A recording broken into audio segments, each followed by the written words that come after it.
Ya, tapi ya teman-teman semua, kembali lagi bersama saya Karisma di Rioren Channel. Hari ini saya sudah didampingi Ibu Kadis Kesehatan Kabupaten Minahasa, Ibu Dr. Maya Rambitan. Kami akan berdiskusi, akan bercerita tentang COVID-19 dan strategi penanganan COVID-19 di Kabupaten Minahasa.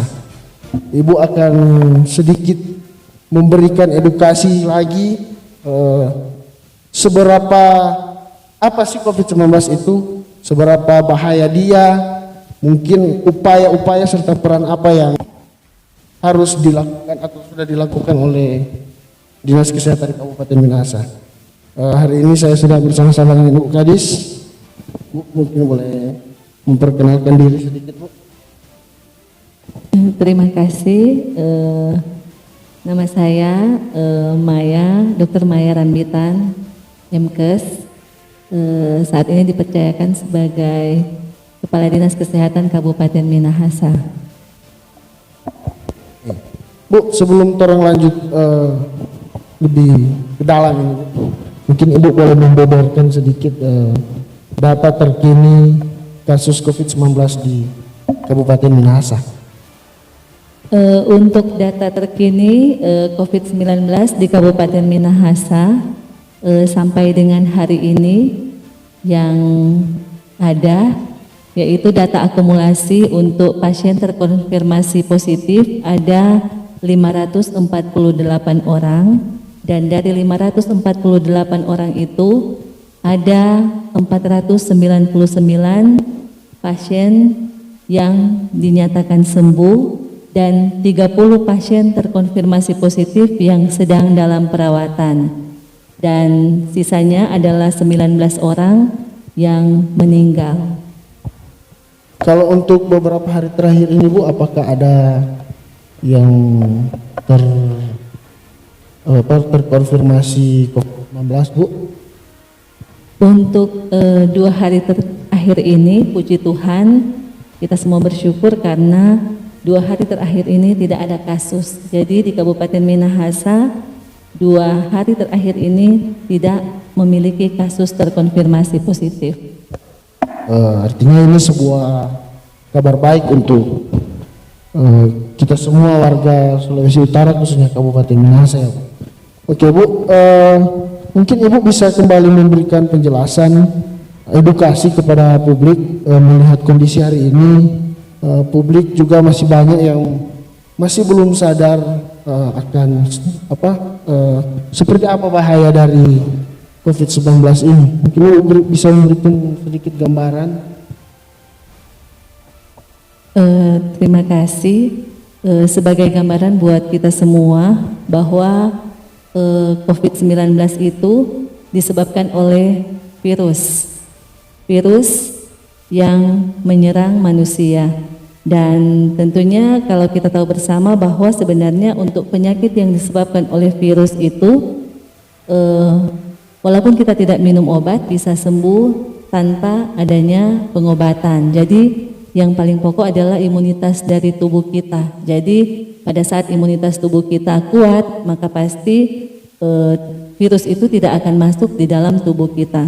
Tetapi karena memang untuk COVID-19 ini memang merupakan satu pandemi yang terjadi, yang dimulai sejak, kalau untuk di Kabupaten Minahasa khususnya di awal Maret, makanya COVID-19 ini menjadi satu penyakit yang memang sampai menjadi satu penyakit yang menakutkan buat masyarakat, karena memang terjadi di seluruh bukan cuma di Indonesia tetapi juga di luar negeri. Jadi memang di seluruh dunia. Dan sebenarnya untuk COVID-19 ini sebanyak 80% kasus COVID-19 bersifat ringan, seperti gejala-gejala yang ada yaitu pilek, batuk, sakit tenggorokan, dan demam, sehingga untuk perawatan yang dilakukan sebenarnya cukup dapat memulihkan dalam waktu cepat. Jadi sama dengan yang saya sampaikan tadi bahwa sebenarnya penyakit ini bisa sembuh tanpa harus minum obat, tetapi hanya dengan meningkatkan imunitas tubuh, yaitu dengan cara orang makan makanan bergizi, makan makanan yang bergizi dan seimbang, termasuk juga mengkonsumsi vitamin sebagai antioksidan. Dan selanjutnya karena memang kasus ini penyebarannya yang sangat mudah dan cepat, sehingga dihimbau kepada seluruh masyarakat untuk tetap waspada. Dan untuk angka kematian penyakit ini sebenarnya sangat rendah. Kalau untuk di Kabupaten Minahasa sekitar 3%, namun bagi lansia atau orang lanjut usia dan orang komorbid yaitu yang menderita penyakit seperti diabetes, tekanan darah tinggi, penyakit paru kronis, misalnya TBC dan asma, dan penyakit jantung, maka orang-orang komorbid ini lebih rentan untuk menjadi sakit parah, sehingga memang untuk kasus kematian COVID-19 sampai saat ini memang karena adanya penyakit penyerta yang ada pada pasien terkonfirmasi positif. Oke, jadi kalau mau dengar, di satu sisi COVID-19 ini memang sangat berbahaya, ya Bu. Artinya perhatian publik itu sangat penting. Tapi di sisi lain juga rasanya kurang baik ketika ada orang di luar sana yang kemudian suka menghakimi orang yang terpapar. Sesuatu yang tidak perlu dilakukan begitu kan Bu? Karena memang penyakit ini yang perlu terlakukan adalah saling memberikan hubungan baik secara moral, saling membantu mungkin dalam persoalan ekonomi juga, atau Bu, karena ketika ekonomi bermasalah dia akan berpengaruh di imun, biasanya begitu kan Bu. Daya tahan tubuh akan menurun ketika daya tahan dompet menurun juga. Bu, selanjutnya mungkin orang tahu bersama kalau misalnya COVID-19 ini dampaknya bukan hanya di sektor kesehatan saja, tapi dia berdampak pada sektor ekonomi, sosial, bahkan politik. Nah, karena saya hari ini didampingi oleh Ibu Dokter dengan kapasitas sebagai Kepala Dinas Kesehatan, mungkin Ibu bisa memberikan gambaran seperti apa peran dari Dinas Kesehatan di tengah penyebaran di tengah wabah COVID-19 ini, khususnya di Kabupaten Minahasa. Ya, terima kasih. Seperti kita tahu bersama bahwa memang dengan adanya pandemi COVID-19 ini memang peran Dinas Kesehatan, terutama untuk di Kabupaten Minahasa, Dinas Kesehatan Kabupaten Minahasa sangat memang dibutuhkan oleh seluruh masyarakat yang ada di Kabupaten Minahasa. Dan hal-hal yang telah dilaksanakan oleh Dinas Kesehatan dalam pengendalian COVID-19 di Kabupaten Minahasa adalah yang pertama yang kami laksanakan adalah mengadakan surveillance epidemiologi dan upaya penemuan kasus secara aktif. Jadi dari Dinas Kesehatan dan juga 22 puskesmas yang ada di Kabupaten Minahasa gencar melakukan tracing dan tracking dalam rangka penemuan kasus di Kabupaten Minahasa. Dan selanjutnya kami juga mengadakan pemeriksaan laboratorium secara lewat penjaringan, yaitu dengan pemeriksaan rapid test dan juga pemeriksaan swab yang dikenal dengan pemeriksaan swab RT-PCR. Dan yang ketiga yang kami laksanakan adalah melakukan manajemen klinis dengan mengatur screening dan protokol triase pada setiap titik akses Fasiankes, fasilitas pelayanan kesehatan, sistem rujukan, rumah sakit, termasuk juga kami juga lewat pemerintah Kabupaten Minahasa mengadakan rumah singgah dan juga rumah isolasi sebagai antisipasi manajemen kasus terkonfirmasi positif COVID-19 di Kabupaten Minahasa. Dan sebagai informasi untuk rumah singgah yang ada di Kabupaten Minahasa ada 2. Yang satu memang dikhususkan untuk tenaga kesehatan yang ada di rumah sakit, dan yang satu dikhususkan untuk pasien yang terkonfirmasi positif yang diisolasi di rumah singgah. Selanjutnya kami juga mengadakan pencegahan dan pengendalian infeksi di fasilitas kesehatan, termasuk di dalamnya yaitu fasilitas kesehatan puskesmas, 22 puskesmas yang ada di Kabupaten Minahasa, termasuk juga pengetahuan dan fasilitas alat pelindung diri serta fasilitas penunjang lainnya. Dan juga kami dari Dinas Kesehatan termasuk juga puskesmas, 22 puskesmas yang ada di Kabupaten Minahasa gencar melakukan sosialisasi tentang protokol COVID-19 dan bagaimana cara dari kita semua dalam rangka untuk memutuskan mata rantai penularan COVID-19. Bu, tadi Ibu berbicara tentang upaya pencegahan. Mungkin Ibu bisa lebih perinci lagi strategi konkret atau langkah apa yang kemudian disediakan oleh Pemkab Minahasa melalui Dinas Kesehatan untuk mencegah atau menekan penularan COVID-19 di Minahasa. Untuk strategi dari pemerintah Kabupaten Minahasa bekerjasama dengan Dinas Kesehatan bersama dengan instansi terkait. Jadi strategi-strategi yang dilakukan dalam rangka memutuskan mata rantai COVID-19 ini bukan cuma dari Dinas Kesehatan tetapi juga dengan dinas instansi terkait lainnya. Termasuk juga dalam hal ini lintas sektor, yaitu kerjasama dengan TNI Polri yang ada di Kabupaten Minahasa. Dan kami juga terus mempromosikan dan melakukan pengawasan perihal yang pertama physical distancing, dan yang kedua kebersihan tangan lewat cuci tangan pakai sabun atau penggunaan hand sanitizer.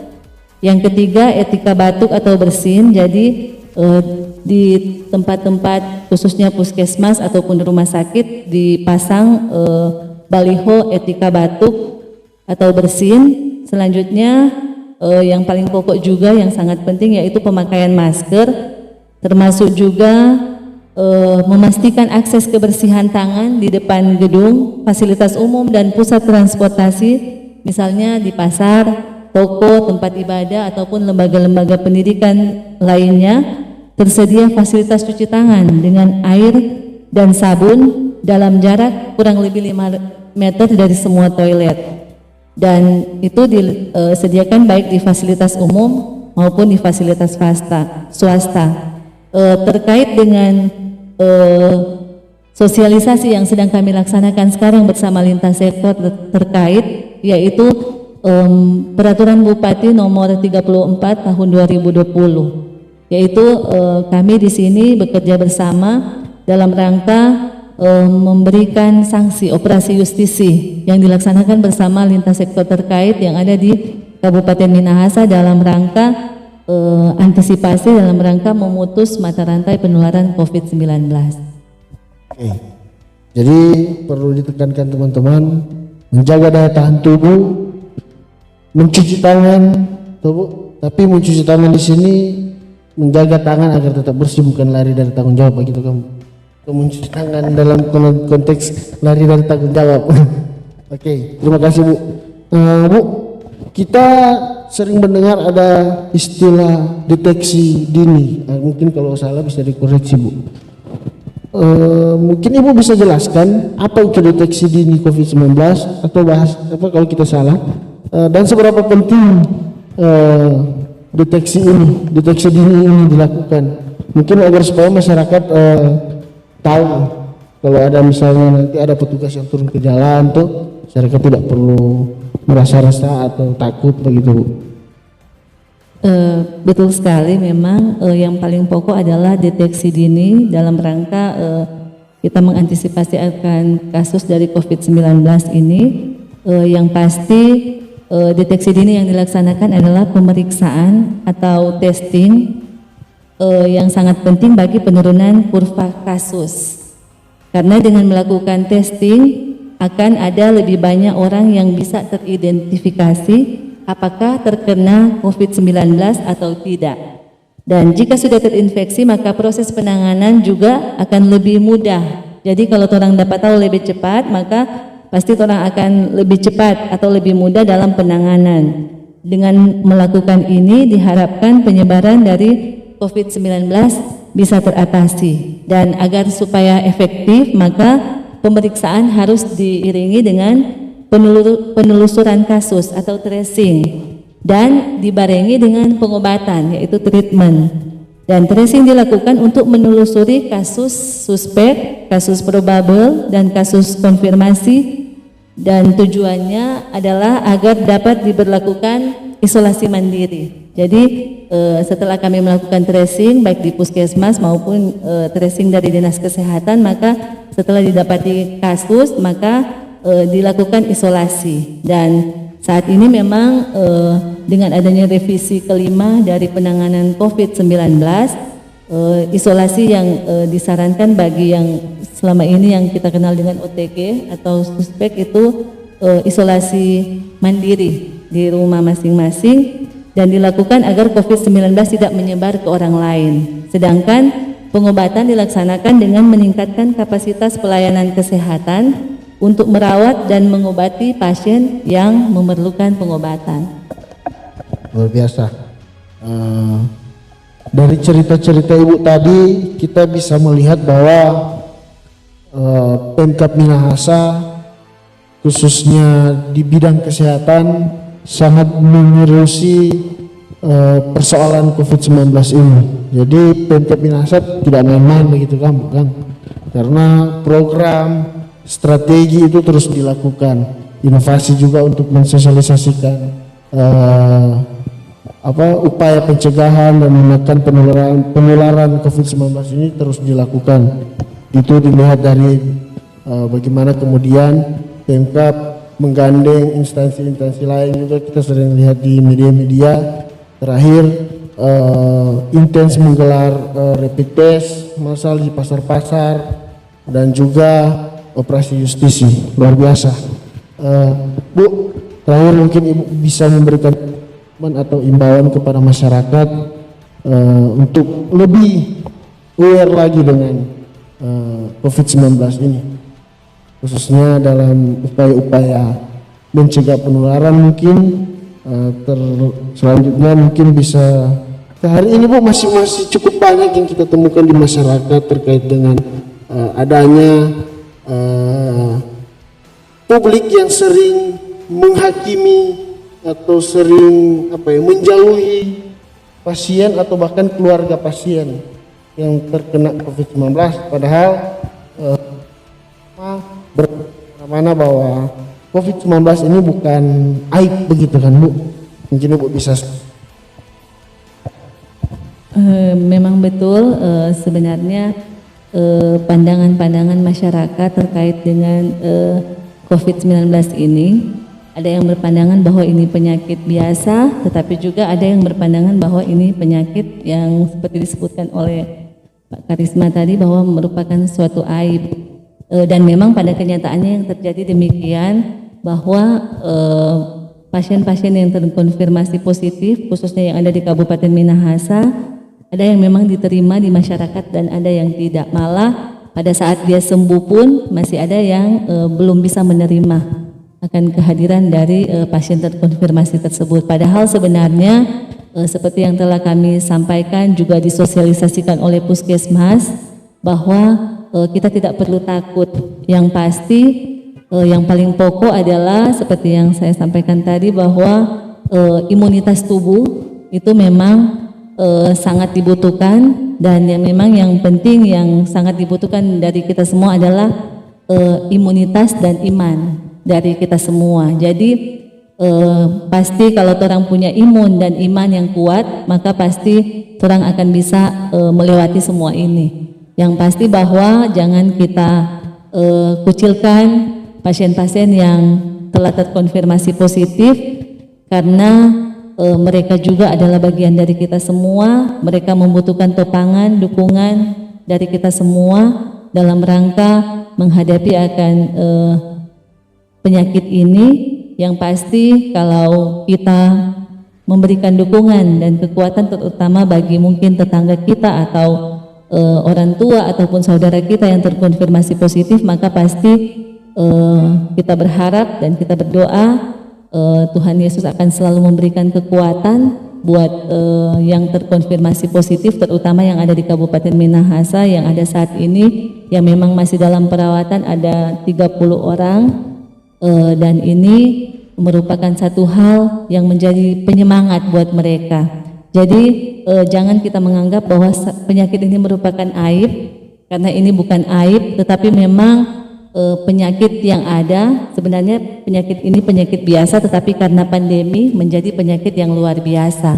Dan untuk penanganan kasus ini orang tidak perlu takut, karena kami dari kesehatan, bidang kesehatan termasuk puskesmas dan rumah sakit terus berupaya dalam rangka memutuskan mata rantai COVID-19 ini.